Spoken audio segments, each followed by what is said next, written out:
Thank you a lot. I'm very happy to open this event, this historic event. I'm also happy because I had the opportunity of meeting people that I was not meeting since a long time, Angelo, Stefano, Paolo, and Antonello Provenzale, if he's just online. I would like to present to you a very recent research we just published 2 weeks ago,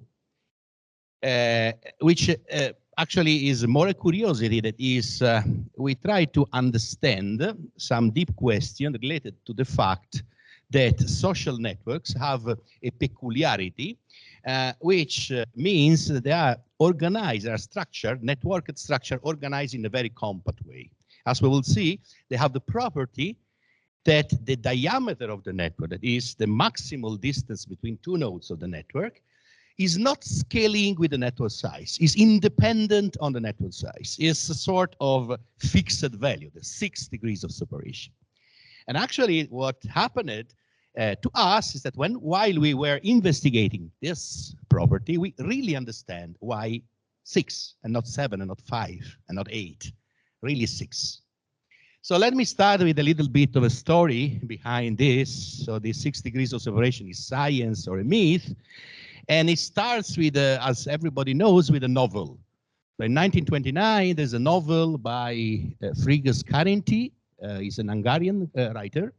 And this guy describes a game where the participants of the game are betting that they can reach any other people in the world just using the network of acquaintances. And actually, they are betting that first of all, it was only 1.8 billion people at that time. So you see how nice the population of the Earth is increasing, you know, in less than 1 century. But in any case, at that time, they were betting that the chain of acquaintances to get from any point to any other point should be maximum made of 5 other intermediaries. So they really coined the expression, the 6 degrees of separation. There is a 6 degrees, maximum 6 steps that you have to do from one place to any other place. I actually don't know if he did this on some scientific basis or just it was, you know, like Jules Verne, who said that when the rocket from the Earth to the moon had to be launched, it was launched from Cape Canaveral, actually, you know. So it's these strange things that happens in a novelist. But then people started to make experiments on this. And the first experiment is 1967. So Milgram took 1,000 people in Nebraska and gave to these 1,000 people 1,000 targets in Boston. And they sent a letter. So you have to basically do, if you know this person, you please forward the letter. If you don't know this person, please forward the letter to somebody who can. So he started creating chains of acquaintances, social distancing, if you want, from Omaha in Nebraska to Boston. And not all the chains were closed, but the ones that were closed were a probe of the network. And he found that indeed, these chains had the maximal distance equal to 6. Now you can say, okay, this was done only for 1,000 people, but then the same experiment was repeated on 2003 by Duncan Woods with emails. And they registered 24,000 chains. And again, the maximal distance was found to be 6. And then they started some experiments at the planetary scale. 2007, these fellows, what they did, they analyzed a set of 30 billion conversations among 240 million users of messenger users. And again, the average path was 6. Then in 2011, they analyzed Twitter, and they found that average path was less than 6. And finally, probably the largest data sets is Facebook in 2011, which is 721 million users with 69 billion links. And they found the average distance again, 4.74, the average distance. It means the maximum distance around 6. And here, you know, as a physicist, you have a problem.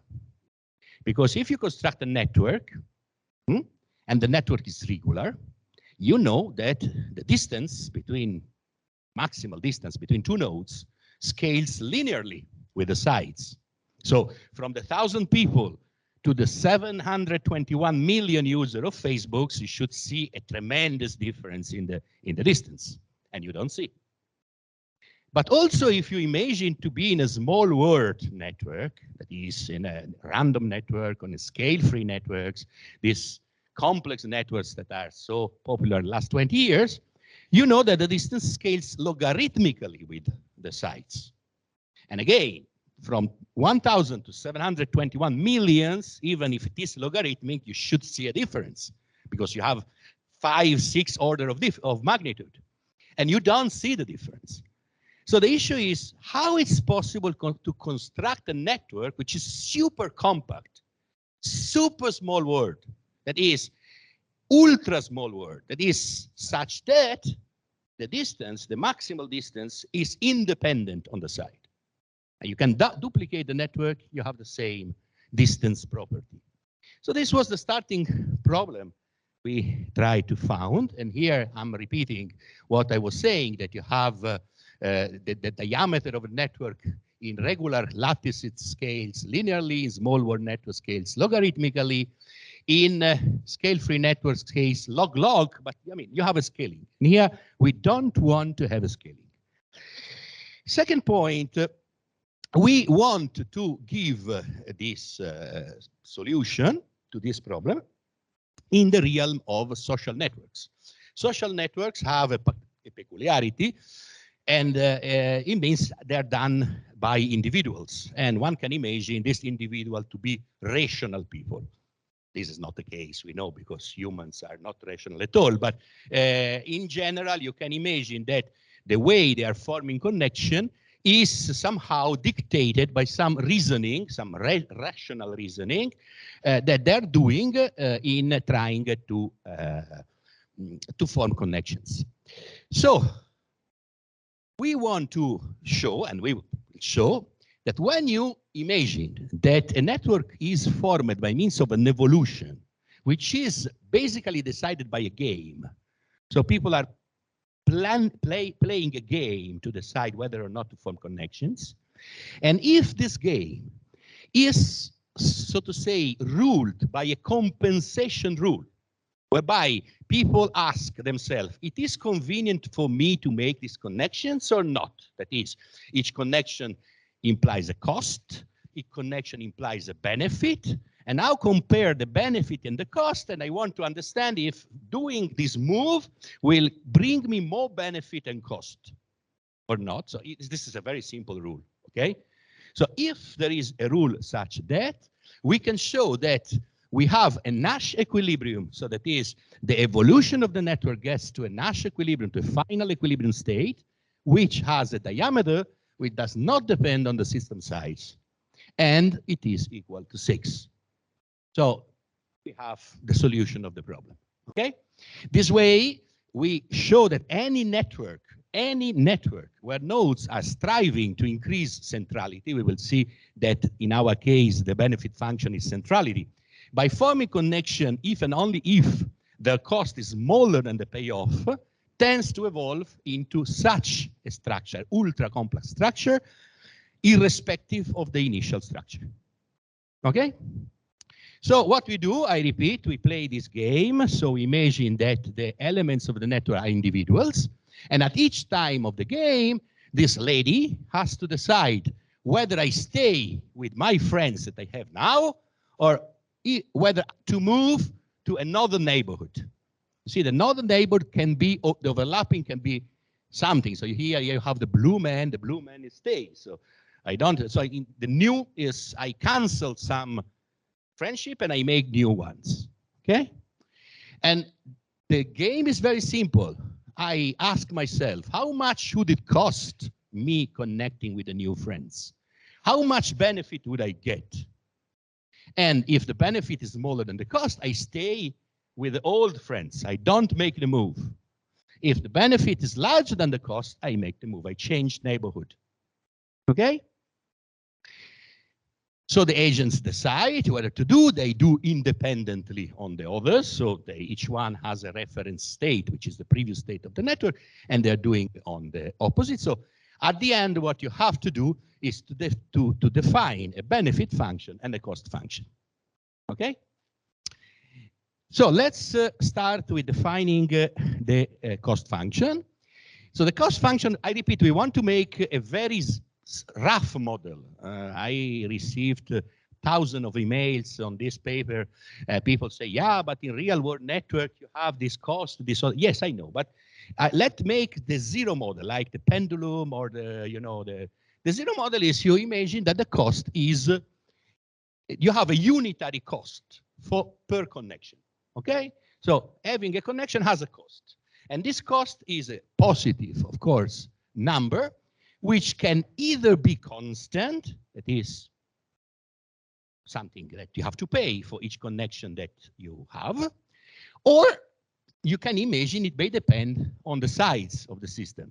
Because if you have a network, for example, which is space embedded, the larger is the network, the larger is the space. So if you have to send a cable from one place to another, you have a larger cost because you have a larger distance. The cable is longer.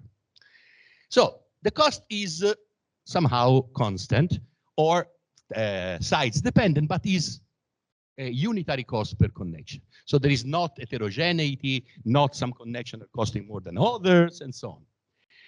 The benefit. Now, if you think that the agents are rational, then it's logical to assume that they are trying to increase their centrality in the network, their importance. They want to make connection to become more important. I want to be an influencer. Okay, so I want to have a better role in the network. And this is automatically framed in terms of betweenness centrality. So, everybody knows what is betweenness centrality. So if you take any pair of nodes, S and T different than V, V is me, is the node who is choosing. The betweenness centrality is nothing but the number of shortest path between S and T, which is passing through me, divided by the number of shortest path between S and T. So it calculates the fraction of shortest path between the pair who have to necessarily pass through me. Okay? You sum up of all possible pair, and this tells you how central are you in the information flow that you have in the network. And you also increase this, okay? Now, actually, this has to be a little bit discussed because, if you put this number of shortest path, it is the same, the contribution, in which, in a case in which the shortest path has you as the only intermediary, or a shortest path in which you are one of the 100 intermediary you have between. So you understand, no? So it's sufficient that the shortest path pass through you, and then you get one here. So it's much more logical to weight this with a given function of the length of the shortest path. So if you are the unique, if from Paolo and Angelo, I am the unique, I am very central because I get a lot of centrality. Instead, if from Mattarella to another guy in Italy, I am one of the 20 people in the middle, I will get 1/20 of this, importance. So you see, this is the idea.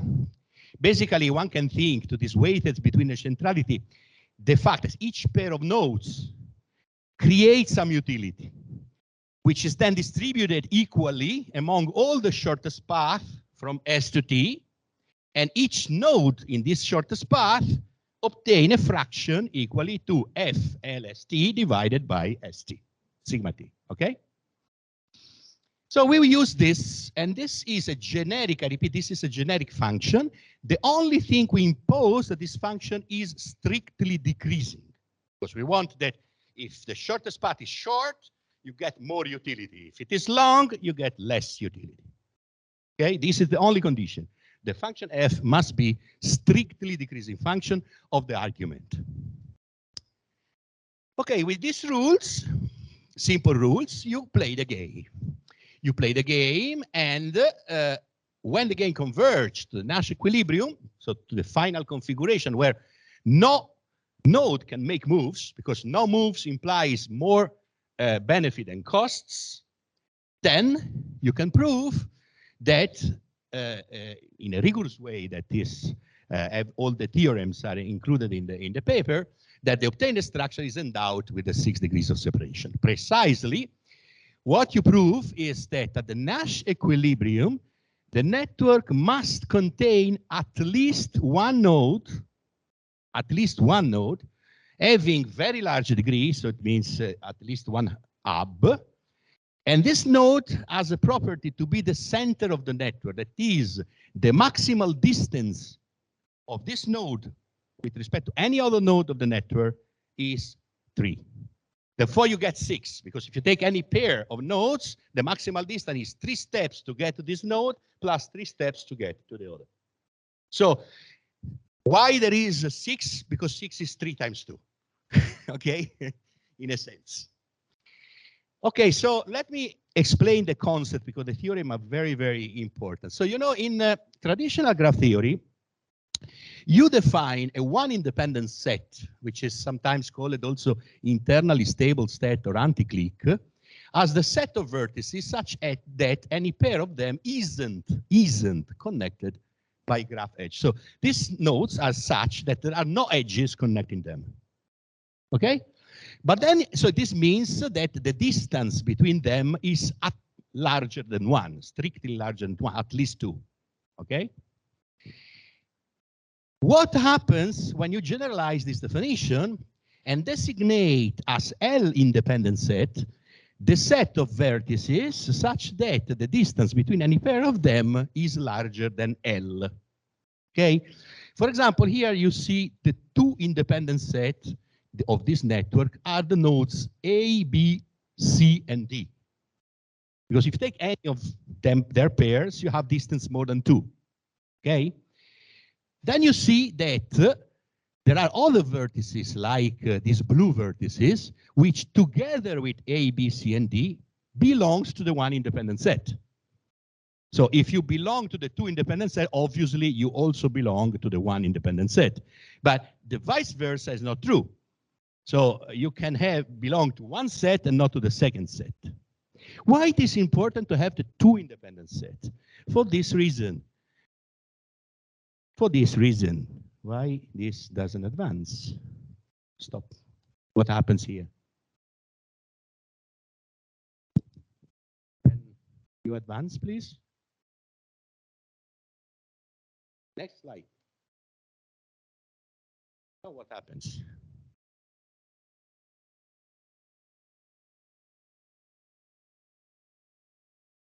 Sorry, this time will be recovered. Next slide, okay. Why it is important? Now, suppose you have a 1 independent set. So suppose that node 1 and 2 are members of 1 independent set. Then you see, you have some other nodes which stays in between of them, but you don't have a direct connection between them. And now suppose a node 7 make the move of connecting with 1 and 2. This is a possible move that in a game, the node 7 can do. What happens? What are the consequences of this move? First consequence, node 1 and 2 are not removed from the 1 independent set. They continue being member of the 1 independent set. Node 7 only changes the multiplicity of shortest path between 1 and 2. Before they had only 1, 2, 3, 4 shortest path, and now we have 5 shortest path. So how much is the gain that node 7 makes by connecting with node 1 and 2? The gain is very little, okay? Because it participates, it's a more utility mass that goes there. So these things implies in general a very small gain done by node 7. So you can say this move, when the network grows in size, is compatible with the Nash equilibrium because we never done. You have a very small gain, so you don't have a gain that is larger than benefit. So this means that in the Nash equilibrium, you expect to have rather large size, one independent sets. What happens instead with the two independent set? Takes now node 1, 2, and makes them as two independent sets. So now, not only there are no edges, but there are no single intermediaries. So from 1 to 2, there is 3, 4, 4B, sorry, 3A, 4B, 5C, 6D. Because otherwise they are not part of the two independent set. And now makes the same move. Node 7 makes the two connections. Now what happens? Node 7, by these two connections, removes node 1 and 2 from the two independent set. Because now they are not any longer members of the two independent set. And therefore, node 7 takes all the utilities that was distributed before in the path between 1 and 2. So he becomes the only intermediary, because now the shortest path is 1, is 2, is not anymore 3. So it means that node 7 is having a very large gain in doing this move. And so it means that large sides two independent sets are not compatible with the Nash equilibrium. Because in the Nash equilibrium, you will always find an external node which will try to bridge the node of the two independent set. And therefore, the reason why you have this node with 3 connections from any other node of the network, which implies a distance equal to 6. You understand the point? Because the two independent set has a limited size. And indeed, in our theorem proof, which is the maximum size that you can have of the two independent set in a network, and which is the corresponding cost, such that once the size exceeds this cost, you can always make this move and destroy the two independent set.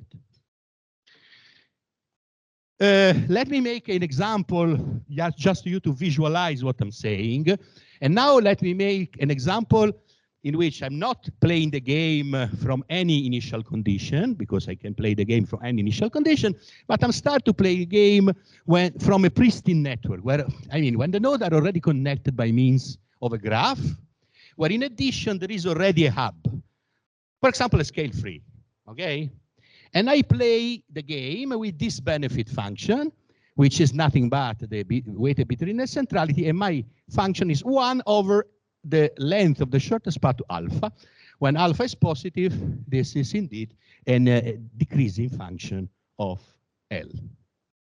So the agents now, moreover, to make calculation easier, they can add sequentially new connection to their neighborhood if and only if there is a positive balance between the extra utility growth and the extra cost. So I'm starting from a network and I decide, together with these friends, should I add one, should I add another, and so on. When no agent is able to incorporate any further edge, the network is said to have reached its asymptotic equilibrium.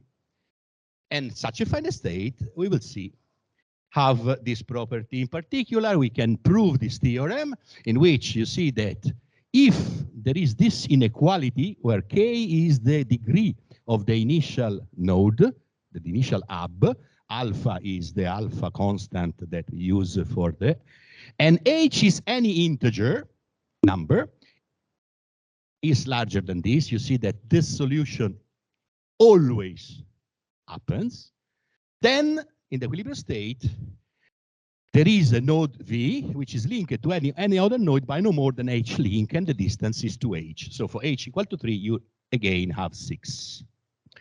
And let me prove this. Where is this? Where is that? What is happening to this computer? Can I? Ah, there is no battery.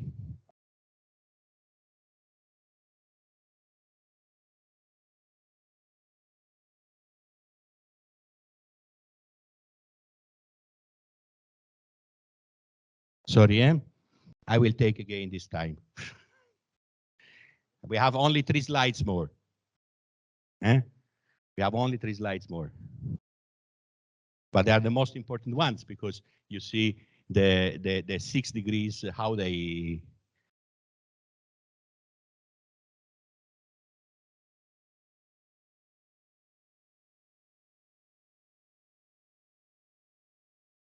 So,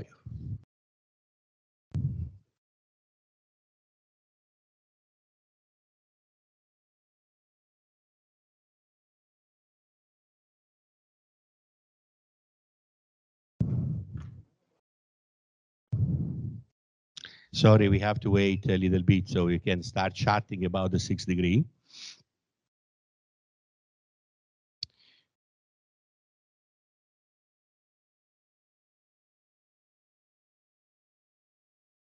No, now there is.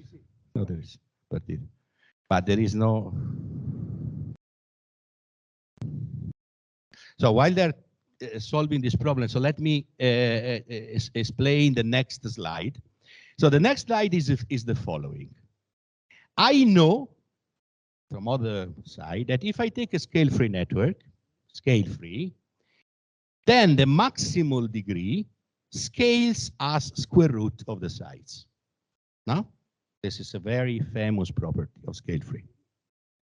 So if the maximal degree scales with the size n, this means that I can take, if I take a scale-free network, there will be a size starting, okay, even this.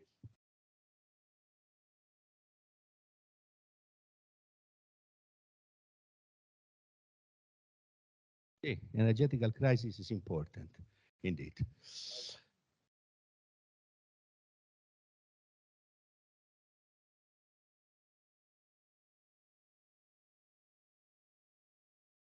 Okay, now let's see if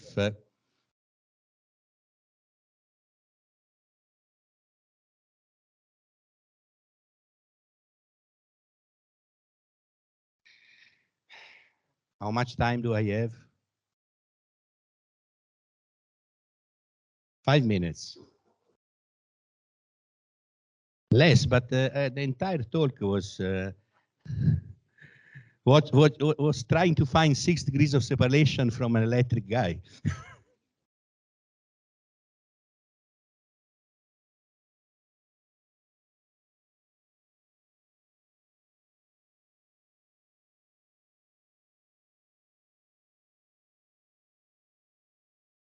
Okay, so now let's see if this works again. So what I was saying that if the maximal degree is if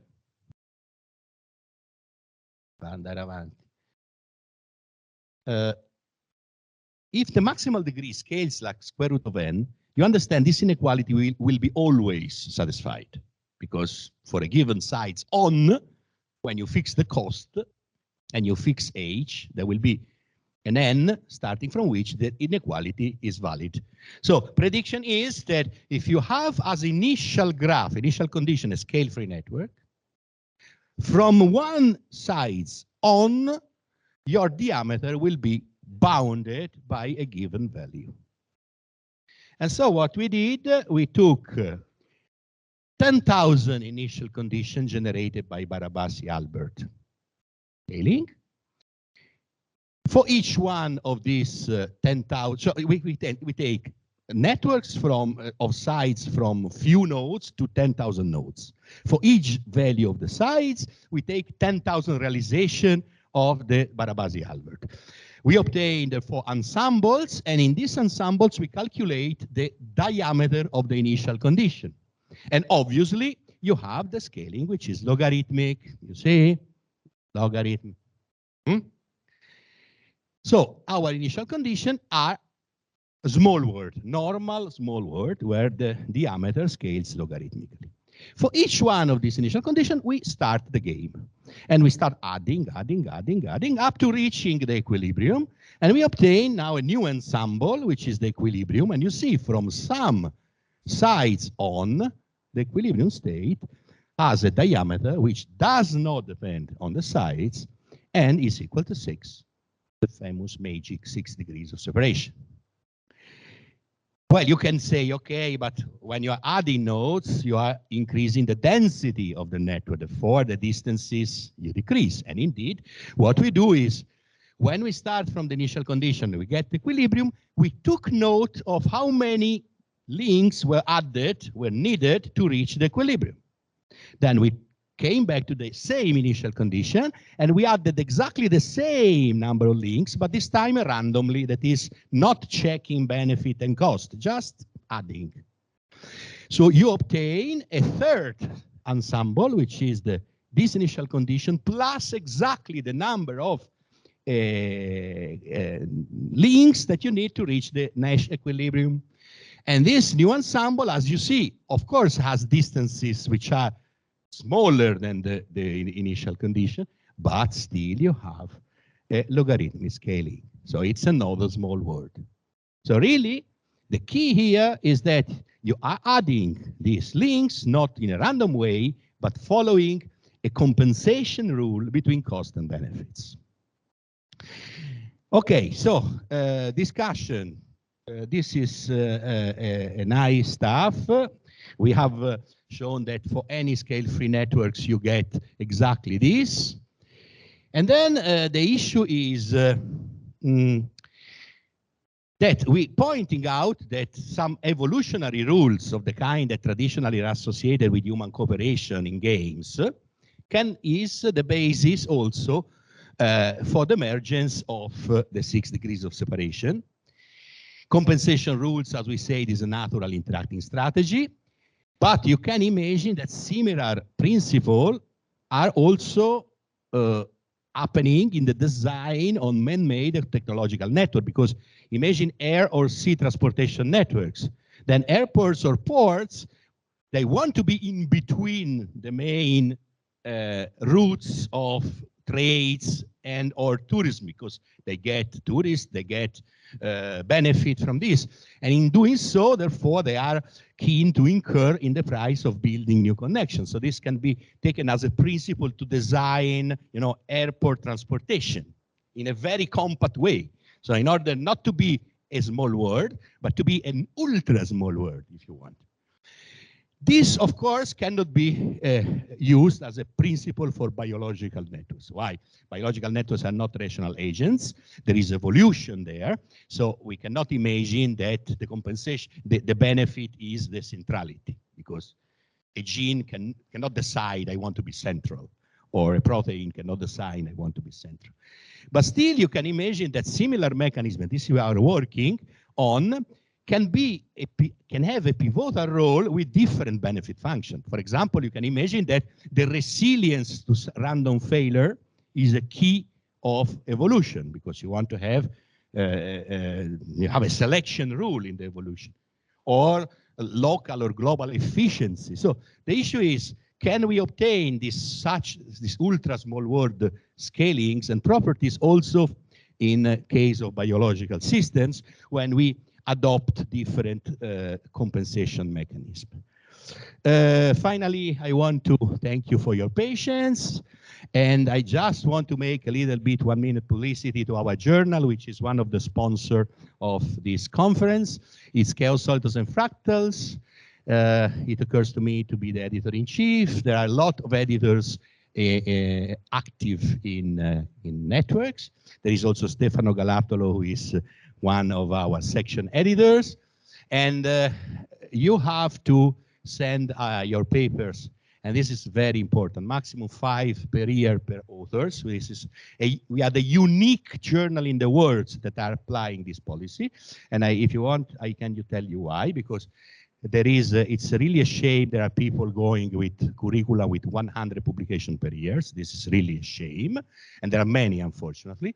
And moreover, there are also editors which publish on their own journals. So this is the way to say the journal is of everybody. Not even me can publish more than 5 papers per year on that journal. And it's something to say that if you publish 5 good papers in a year, you are a top scientist. You cannot publish more than 10 papers a year. So please, if you see somebody in a curriculum that has 30 papers, 40 papers per year, this guy is signing something that is not even reading, okay? But in any case, we grew a lot. The last impact factor is 9.92. We are still now getting to 7.5. This is the real state, and we basically are on the top part of all rankings of all sectors in Scopus, in various, ranking stuff. We are #1 in the ranking of mathematics interdisciplinary application, #1 for mathematical physics, #3 for statistical and nonlinear physics, #5 in general mathematics. This is tremendous. You can imagine, I mean, all the journal in mathematics, #5 in the world. #19 in general physics. We receive more than 6,000 papers per year. And we publish about 1,000 papers. So you see we have a very low acceptance rate, very high rejection rate, very high selection. 85% is rejected, and only 16 are accepted. And we have now another record this year. We got 1 million downloads per year from our web page of the content. So if you publish there, you get enormous visibility in the world, and also immediate visibility. So please use our venue and send your best papers to us. Thank you a lot.